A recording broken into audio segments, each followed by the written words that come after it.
please now let us welcome Reporters Without Borders. And we have Lucie Morillon and Grégoire Pouget. Please give them a warm round of applause.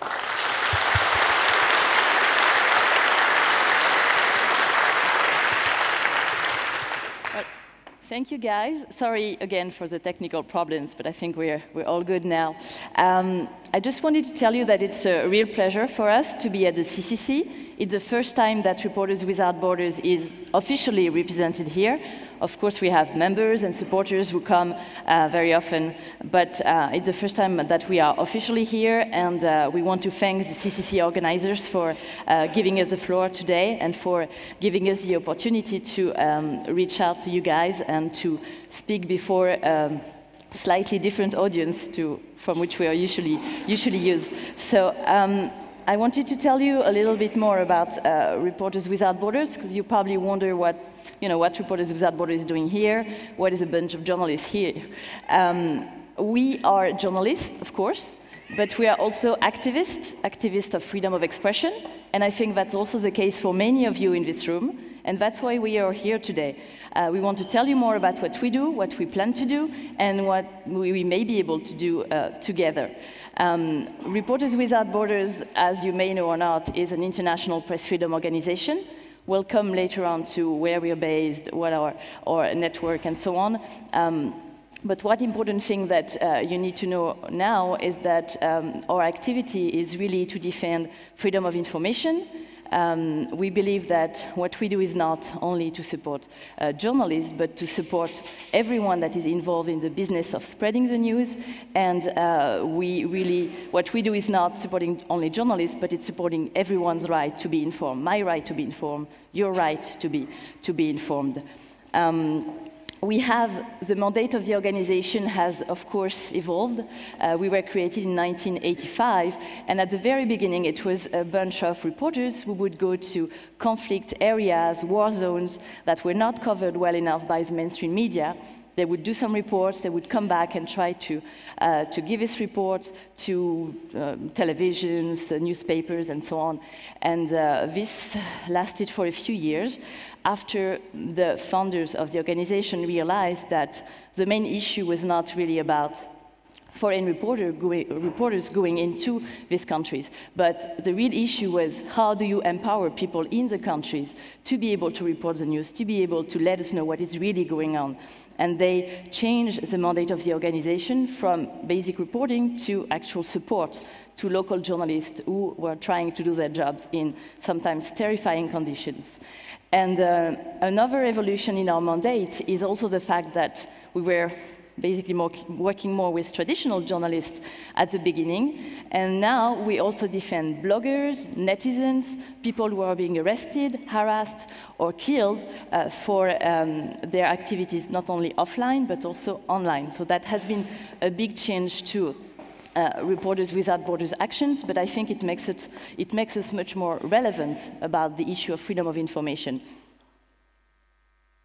Freedom of information is no longer something that belongs to a specific class of journalists, but it can be any of our business. And we've seen it in many countries these past months, especially. So these are the three main chapters we look at: freedom of information and citizen issues. Then we look at Reporters Without Borders resources and how you may want to get involved, hopefully. Why defend media freedom, journalists and bloggers? That's what I was basically saying earlier. Without a free information, no cause can be heard, no human rights violation can be reported. We work with a lot of local journalists who keep denouncing human rights abuses, corruption, a lot of issues that are very important to their citizens in their countries. And of course, that sounds pretty obvious, but people need accurate information to make sound decisions, whether it's on political, social, or economic side. Here are some specific examples of information that has proved to be vital to the public. The tainted baby formula scandal in China was revealed on the web after months of covering up by the authorities. Why? Because the story could have broken right before the Olympic Games, and it would have been terrible for China image. So the authorities preferred to cover this up, and we had several hundreds of thousands of babies were contaminated by this tainted milk from Saint-Lô. And you know, you see some of the bottles actually up there. And also, this is one example of a demonstration by a woman who lost her baby over there. And it's been amazing to see how, first of all, this entire thing has been covered up by the authorities, and how people were trying to seek justice and to spread the news about this to prevent that more babies would be contaminated, how they were also repressed, arrested by the authorities. So that was really a big deal to us, and it's, I think, a very telling example of what criminal censorship can be. Also, other stories that are very important to the public and that are of a lot of interest to netizens around the world, it's also corruption stories. I mean, Navalny in Russia has done a great work of denouncing a lot of corruption stories. We've seen also some cases of impunity denounced online, thanks to netizens who didn't want to just let this go. I'm thinking of China. I don't know if you're familiar with this example, but there was the son of a local official who was responsible for a deadly car accident. And when he killed this girl, he actually left the place saying, go ahead and try to arrest me, I'm Li Gang's son. And, well, that was a terrible example of how some people can think they can do anything with impunity. But the netizens didn't let it go. And online, the information spread. People were absolutely outraged. And the guy who was responsible for the accident was eventually found and arrested. So that shows the power of the internet, the power of netizens when they come together and they decide to fight for a cause. Another sort of information that is vital to the public, maybe we talk a little less about it. I mean, there's this tainted baby formula scandal, of course, but in Saudi Arabia, when Saudi Eve or other blogs that are being, let's say, held by women are censored, it's not only a basic question of censorship, it's also a place where questions linked to breast cancer, for instance, cannot be discussed. So this closing a website like Saudi Eve or trying to block it, to filter it, is also a way of preventing women to have access to essential health issues information. Well, there are many other cases, but I will probably go to the next topic. We've seen in 2011 something pretty new. Netizens were killed in Mexico because they denounced or they covered organized crimes issues. I know for some of you who read Spanish, this is one note that was left next to one body of one of his killed netizens, and it's basically a message sent to this woman who was killed and also to all users of social networks to basically warn them about what could happen to them if they continue to cover what the cartels do online.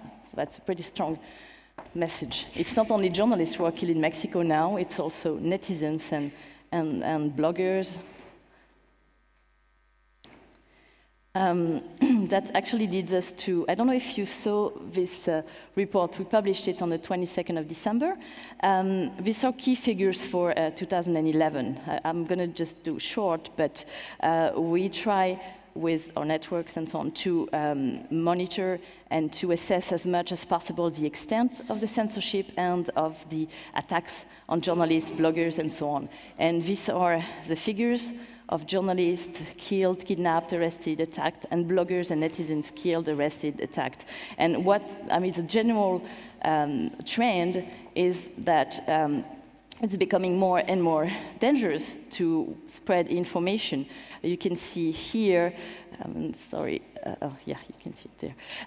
There has been an increase in the number of journalists killed, specifically in Pakistan and Mexico, which are the two most dangerous countries for reporters. But also you can see an amazing increase of the number of journalists and bloggers also arrested. For journalists, there were more than 500 in 2010, and we more than 1,000 in 2011. So that's really an incredible increase.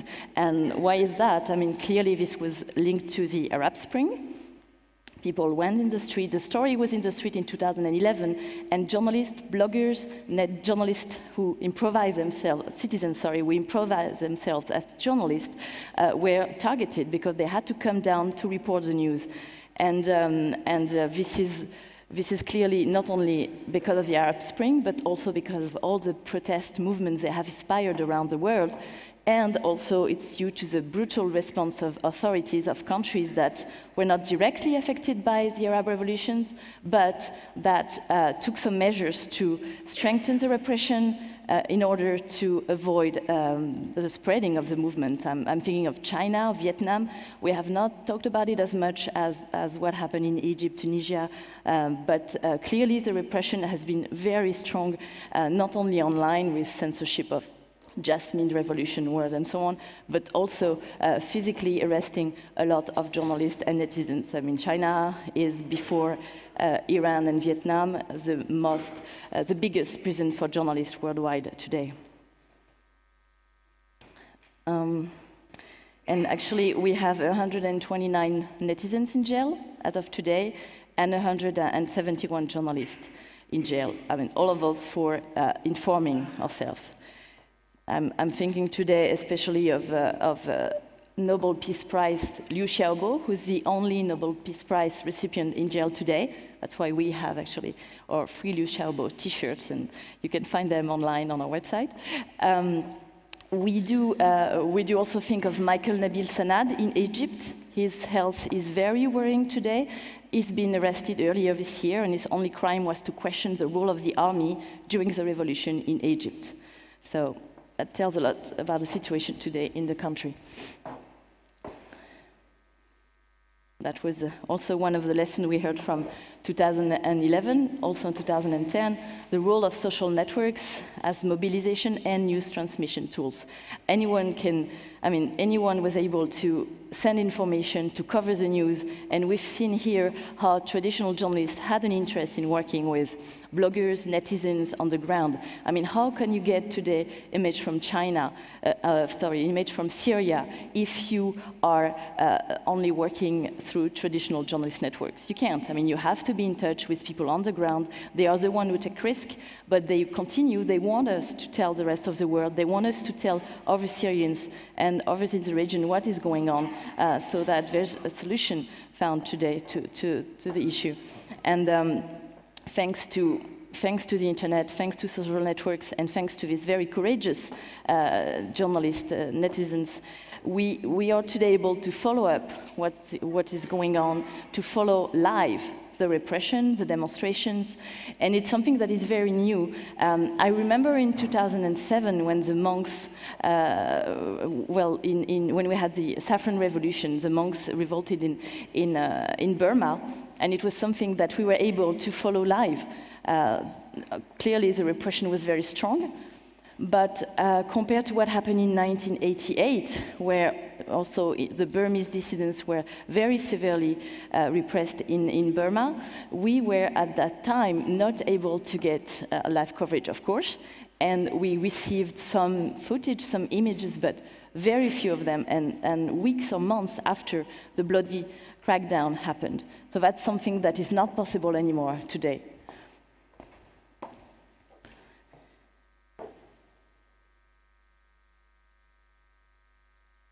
And we've talked a lot. I didn't really like this idea. I mean, a lot of people were talking about Facebook revolution, Twitter revolution. I mean, clearly they played a role as sandboxes. They helped spread the news and so on. But we shall not forget that these were before and foremost in Tunisia, in Egypt. These were revolutions, human revolutions.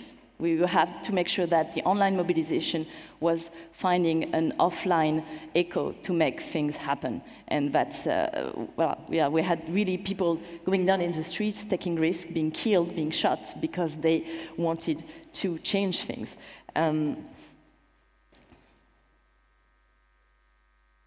So we're just coming back quickly to the citizen journalists and the importance they have, especially in countries where the mainstream media are under the control of the government. These are the ones who cover the news. It's thanks to some Vietnamese bloggers, for instance, that we are aware of the bauxite issue and the environmental problems it has caused in the country. You won't find that coverage in the official media. And you know, anyone can be a citizen journalist. You can be, anyone can be. A blogger can be, of course, a citizen journalist, but also netizens, lawyers, human rights defenders. We've seen that there's a wide range of people that decided to step in and to help the flow of the flow of information. Sorry, and I mean, we're very humble about how the local people, the local journalists, the local bloggers are the ones who are really in danger, the ones who are taking the risk, and without them we wouldn't be able to do anything. We try to provide them as much assistance as we can, and I'm just going to tell you a little bit about our activities. The basic one, to be able to take action to defend online freedom, we need to have facts, we need to monitor online free speech and cyber censorship. So we do some fact-finding missions to different countries. In some countries we go as journalists, in some countries we go as an NGO, and in many countries we just enter as tourists. We run the risk of being expelled, but that's not a lot compared to what the local journalists do. Well, some of my colleagues were recently in Libya, others in Mexico. We try to be on the ground as much as we can so we can get reliable information, and we try to be also very cautious about the local contacts we make or not when we decide it's too dangerous for the people there. This is a screenshot from our website, the internet chapter, just to give you an idea of what kind of action we've taken recently. In Democratic Republic of Congo, we denounced the blocking of SMS messaging during, just after the elections and the unrest that followed the contested re-election of President Kabila. And it's very interesting. I don't know if I can see it here, but let's see.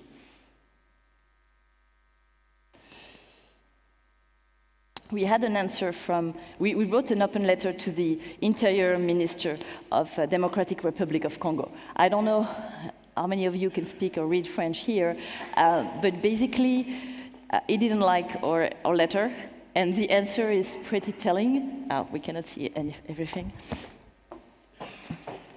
Let me just briefly translate for those who don't understand.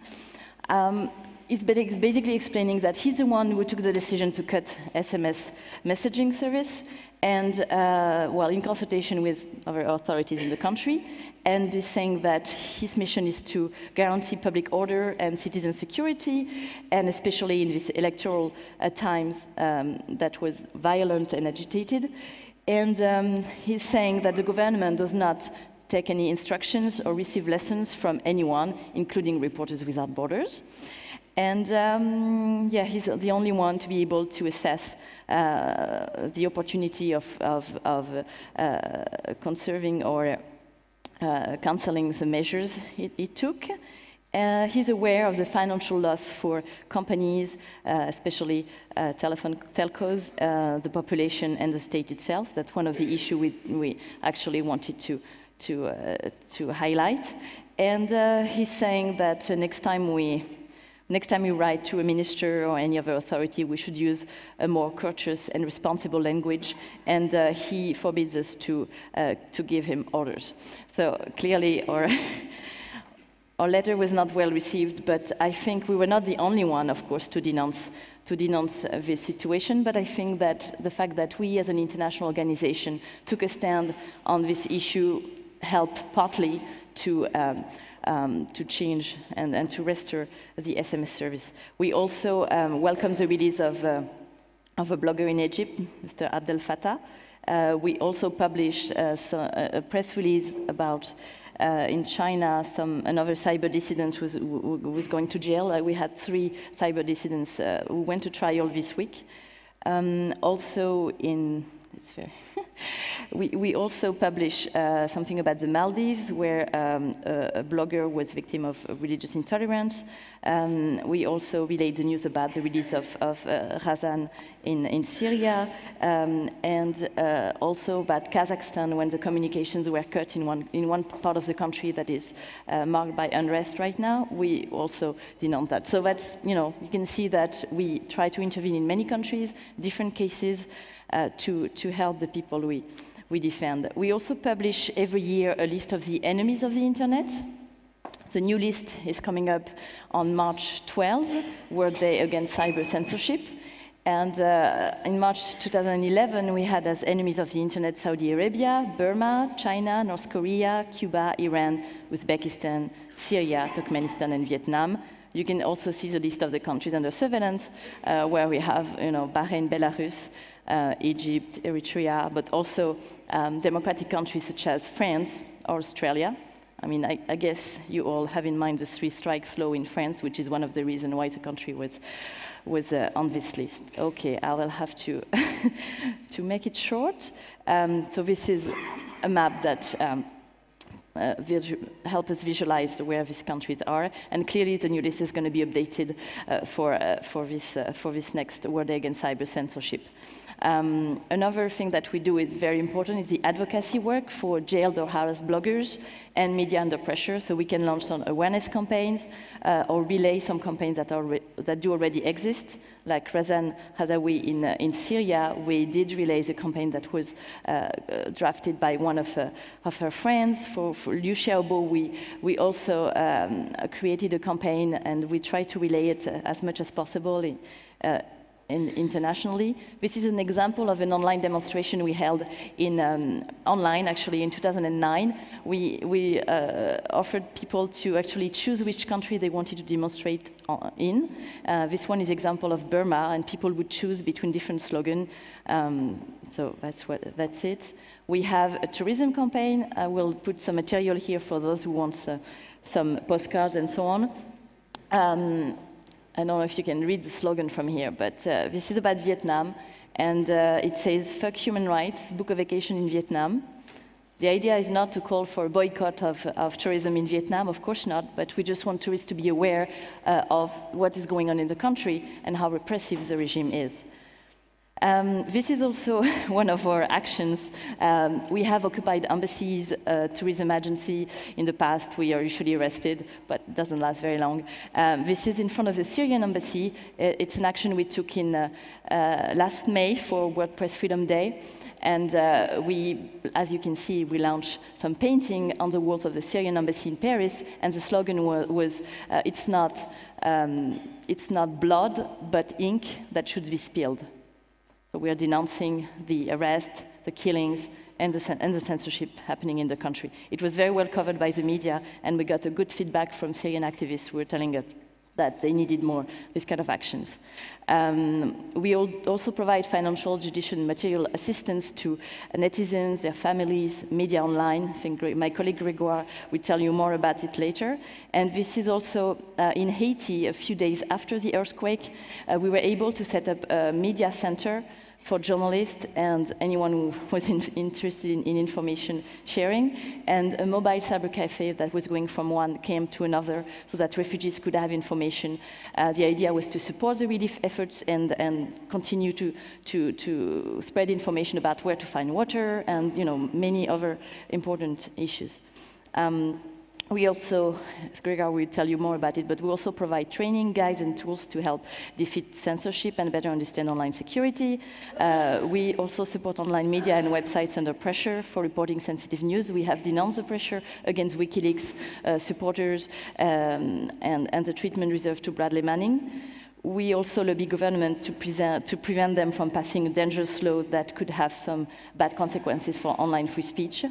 And we raise awareness on corporate responsibility issues. I would have liked to have more time to talk about it, but I'm happy to continue this conversation later. We were among the first ones to denounce Yahoo's involvement into the Shitao case in China, when Yahoo gave some information that helped sentence Shitao to 10 years in jail. And we have done a lot of pressure on companies to make sure that they would be held accountable for their activities. We currently support the Global Online Freedom Act that has been introduced in the US, and hopefully coming soon a European version of this bill with stronger, let's say, stronger options for export control of material that can be used for surveillance in countries where it's used against dissidents.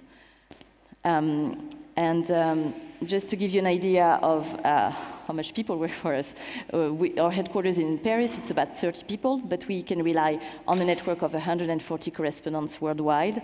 We have a network of partners, local organizations in Belarus, in Democratic Republic of Congo, in Latin America. I mean, we have about 10 of us local organizations that work with us. We also work with other NGOs that are specialized on human rights and other issues. And of course, we have on-the-ground contacts, activists, members of civil society, and so on. And we're currently developing a network, parallel to this network of journalist correspondents. We want to develop a network of netizens correspondents for RSFnet. For advocacy and lobbying, we also have representatives in Brussels and Washington, and branches in 10 countries, plus a legal committee that helps us draft its policy, help us send observers to bloggers and journalist trial. We also have some publications on North Korea, organized crime, a handbook for bloggers and cyber dissidents that need a serious updating. Grégoire will tell you about it. And here it is. We're just going to tell you a little bit more about an upcoming project we have, and I think we would like to get your help on this. Grégoire, and just to let you know, Grégoire is in charge of all our cyber censorship issues, and specifically of this project he's going to tell you about. So, as Lucy explained, Reporters Without Borders has been doing a lot of things, and we have been studying the censorship and cyber censorship for now maybe more than 10 years. And back in 2010 in Paris, we created the first physical shelter dedicated for bloggers and journalists. It was basically a room in our office in Paris with 3 different computers, and we set it up on those computers Tor, a specific VPN. There was a Firefox with the fancy extension that helps you to remain anonymous when you're going on the web. And in this shelter, we also we had many handbooks we provided to people who came in the shelter. For example, Security in a Box, or the very good handbook How to Bypass Cyber Censorship. And so that's what we were doing in the shelter. This was only a physical room, and we decided to do more than that, because, for example, if you're a blogger in Iran or in China, and if you need to install Tor or VPN on your computer, you can't just take the plane, come to Paris and ask a Reporter Without Borders, okay, I need a guide. And so we decided to move on the web. The first thing we decided to do is, actually it's a part of the evolution of our mandate. We want to create a cyber shelter. What is a cyber shelter? It's a website on which we're going to publish censored documents. For example, a blogger in China wants to publish something on his blog about the milk case. He published this, he goes in jail, and the blog post is erased from the web. What we are aiming to do is to get the blog post that has been published and publish this post on our website.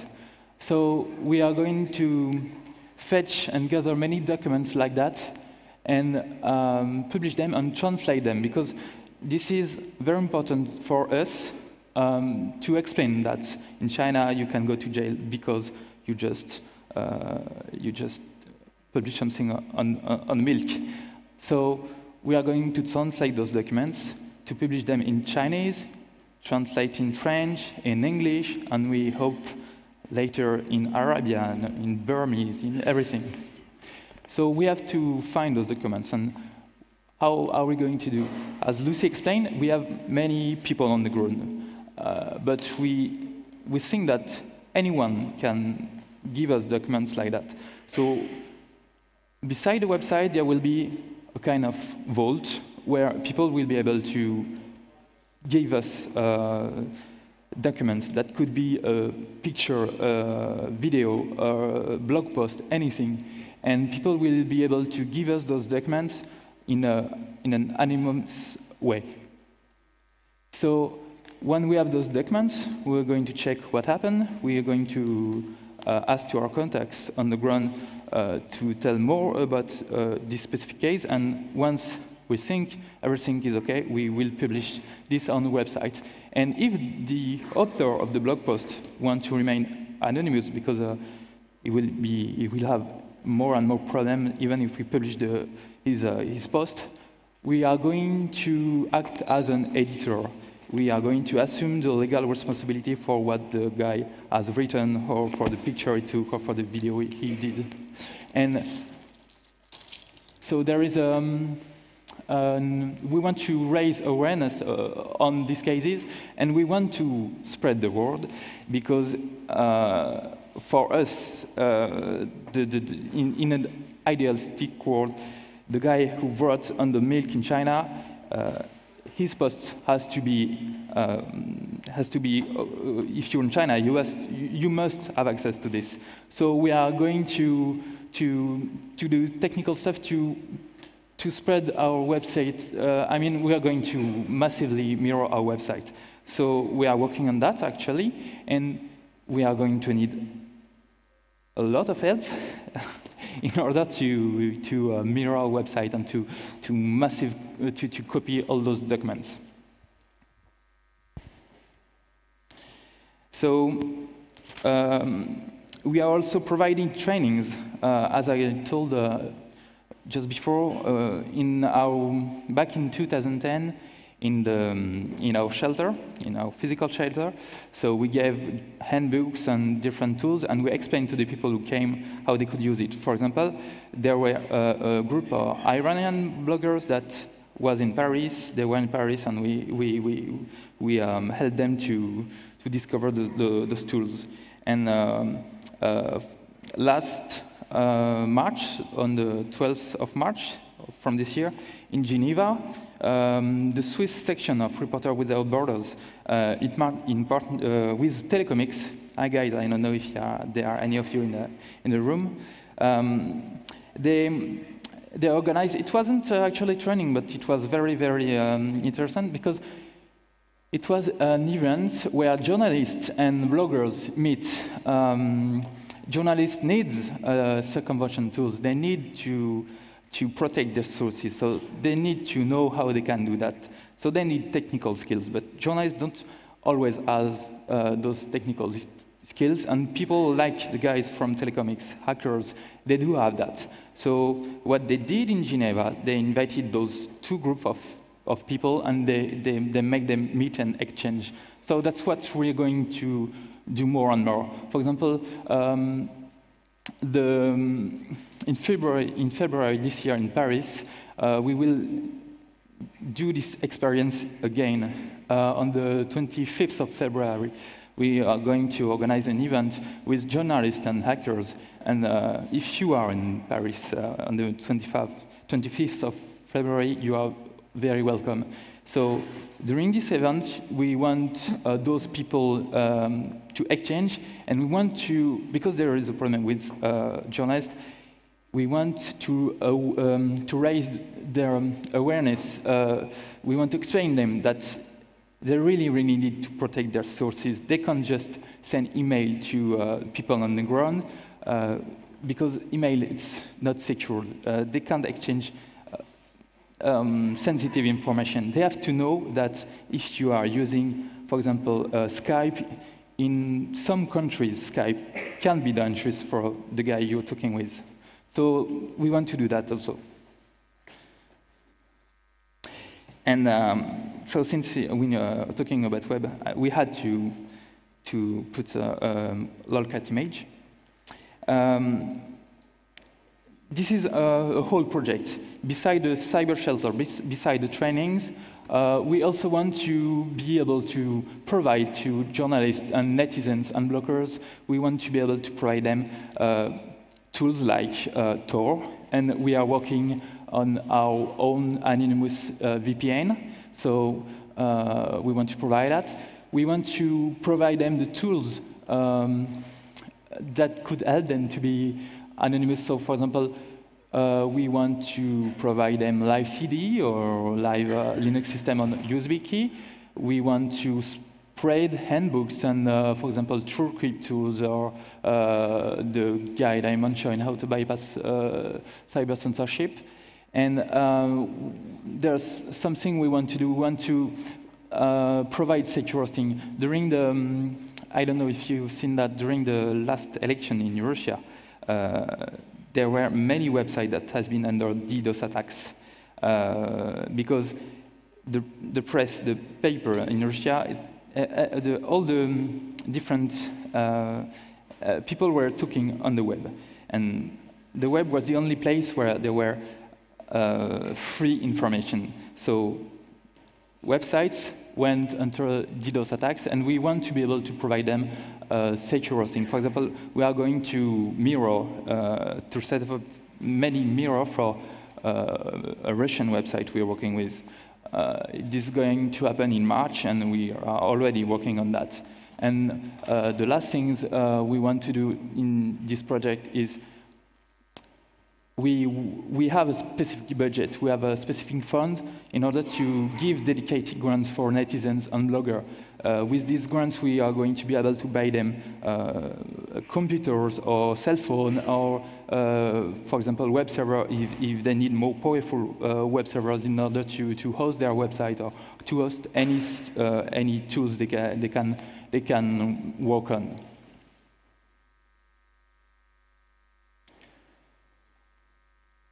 So in order to do that, we are a small NGO.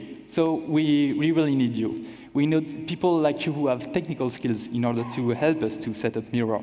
We need people who know how to raise our visibility on the internet, or the visibility of our campaign, or the visibility of the campaigns of our partners. We need also insiders in companies that cooperate with internet censorship. I don't want to mention the name, but you know some name of the companies I'm talking about. And we need whistleblowers. And then we need, because this is also something we're working on, we need the help of people of jurists who could help us to monitor what is happening in different countries, and who could help us to analyze the growing number of laws that regulate the internet, and who could help us to make some different proposition to the country who want to provide laws that are not very good for the freedom on the web.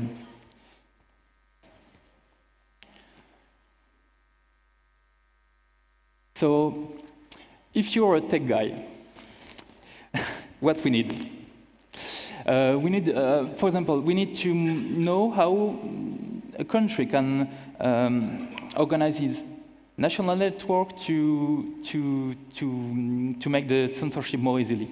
So we need people on the ground who could help us to carry tests, or we need people who knows how to make an Nmap stuff or stuff like that. We also need to know which communication tools are safe. Can we use Skype in China? So that's not a real question. Can we use RSC? Can we use Google Talk? Should we use PGP mails? Because in some cases, PGP can be dangerous, because if you are the only one in China using PGP, so you're just saying the Chinese government, hey, I'm using PGP, and maybe my mail is dangerous, so come up to my house and pick me. So we need people who could help us to know which is the right tool for those, to communicate with people on the ground. We also need people who could help us to make a better handbooks. Because, for example, I got it right here. As I told you, we are working on the internet since more than 10 years, and we have many publications. For example, in 2005, we published this. This is handbooks for bloggers on cyber dissidents. And if you read it, there are many, many interesting things. But I think, for example, the third chapter is quite out to date. So we need people to help us to have better handbooks for the people that need that. And if you have a server somewhere, if you want to help us for our cyber shelter project, or if you want to help us to duplicate website that we have targeted, that we know that in next March in Russia we'll have many problems, we need people with server who can do a wget or who can use a HTTP track or async. We need people in order to mirror these websites. And if you have any other ideas, just tell us.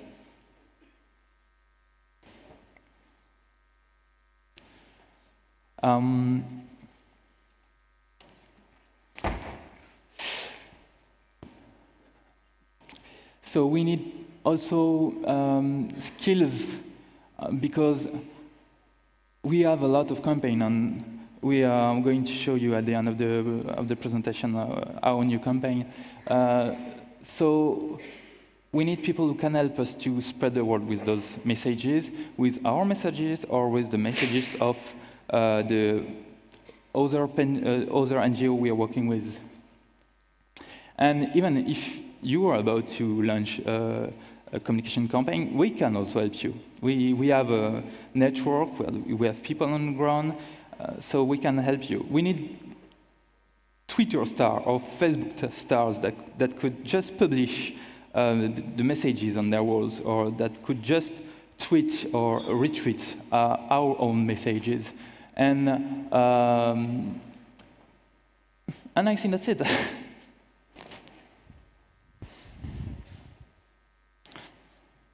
So let's see. Yeah. Well, we're coming to the end of this presentation because I think time is running out. If you want to keep in touch with us, here is how you can. And you can, of course, come and talk to us after this presentation.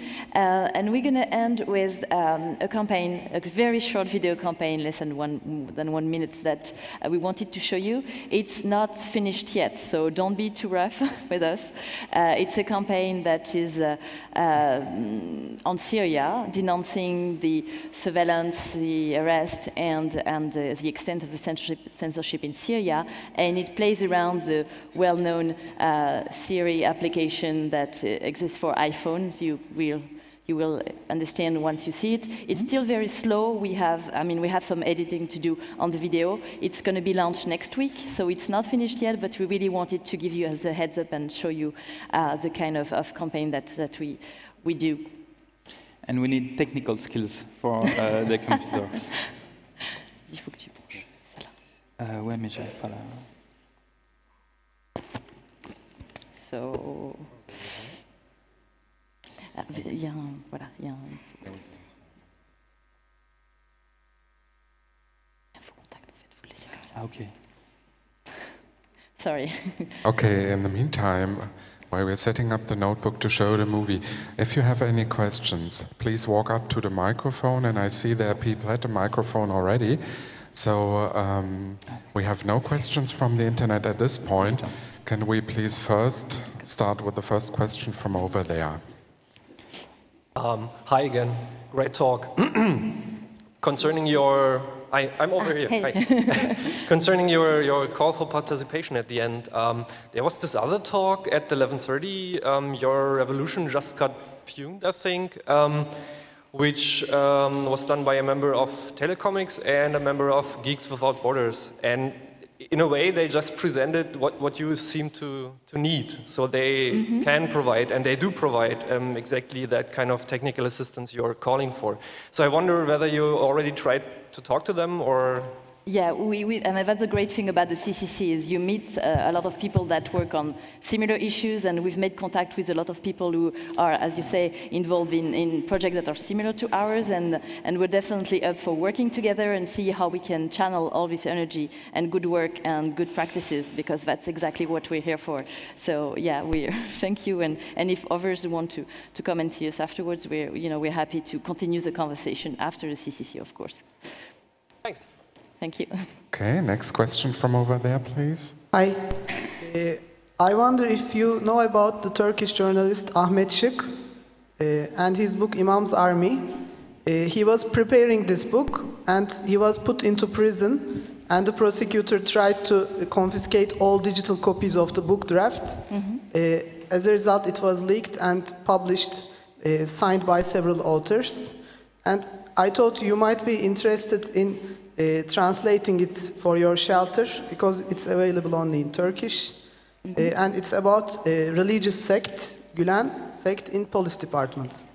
Absolutely, that's exactly the kind of content that we would be interested in publishing and translating, because as Gregor was saying before, usually when we take action and we denounce the fact that a blogger was sent to jail for 10 years in Vietnam, the article itself doesn't make it to the general public, so we want to translate it, publish it. And regarding Turkey, we do a lot of work of monitoring. We have several fact-finding missions. The last one was in September, I believe, because there's a lot of problems with press freedom in the country and online freedom. So we follow very, very closely these issues, and this is a good idea for content publishing. So thank you.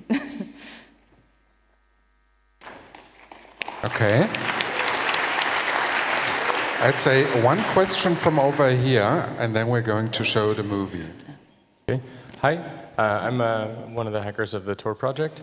Oh. And so one thing that I've noticed is that many people in this space try to provide guides. So for example, Freedom House and Internews and all these other people. And one problem is that they don't know what the fuck they're talking about. And so it's really important to not be like them. And the way to do that is to work with people who write the software, but also to always reject proprietary software when it is used in places where people's lives are in danger. And also to follow the money to see why people advocate for certain things and to see which properties those things have. So using a VPN that's run by Reporters Without Borders in a place like Syria sounds like a death sentence to me, whereas it sounds perfectly fine for, say, the United States in certain cases. And as far as all the technical questions about IRC or Google Talk or things like this, it's really difficult to know how those protocols can be safe in a world with data retention. And so for almost all of these things, the question is, why not always anonymize those communication systems? Because it seems like data retention poses a threat, especially in the West, and especially if we are the support systems for people in so-called non-free countries, because we will be incriminated for helping those people unharmed. Like the Syrian government actually reaches out to countries in the West and kills people in the West. So it's extremely important that people don't think that they're safe here simply because of that. So I wonder, how will you engage the greater community to ensure that the guides you published are really peer-reviewed and you don't repeat the mistakes of groups like the ones I mentioned? No, of course, I think it's a very important point to make.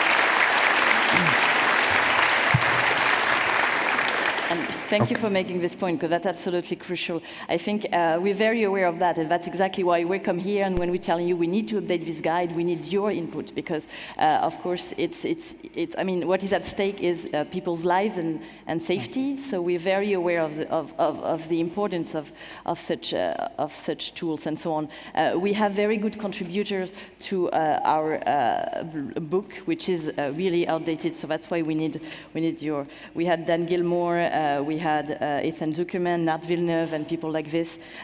So clearly, this was written by people who knew what they were talking about, and we want to continue this way.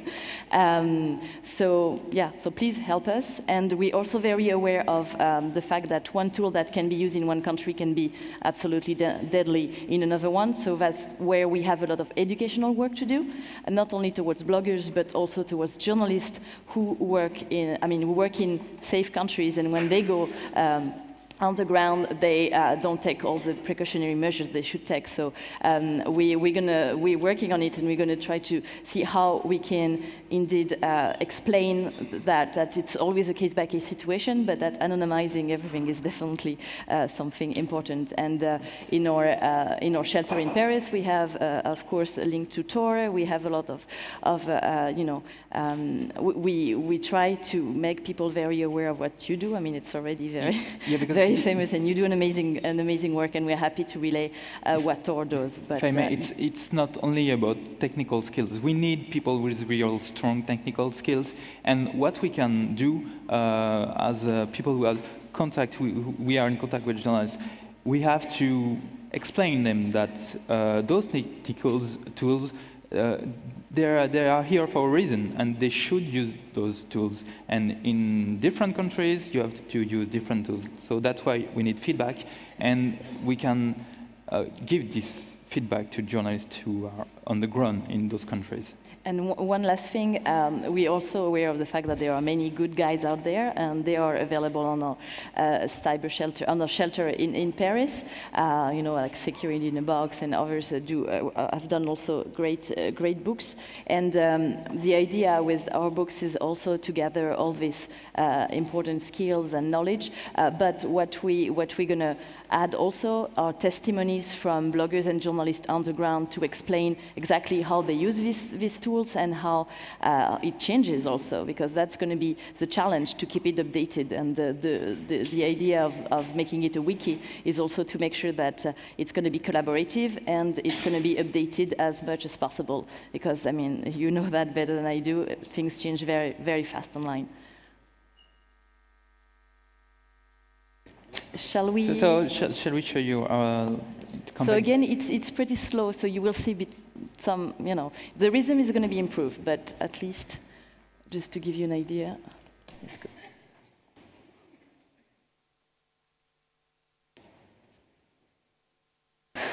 It's extremely slow. We have to improve our movie. Je relance. Ah, ça y est. Non, non, non. Okay, we have to launch it again. Si. Pardon? C'est déjà passé.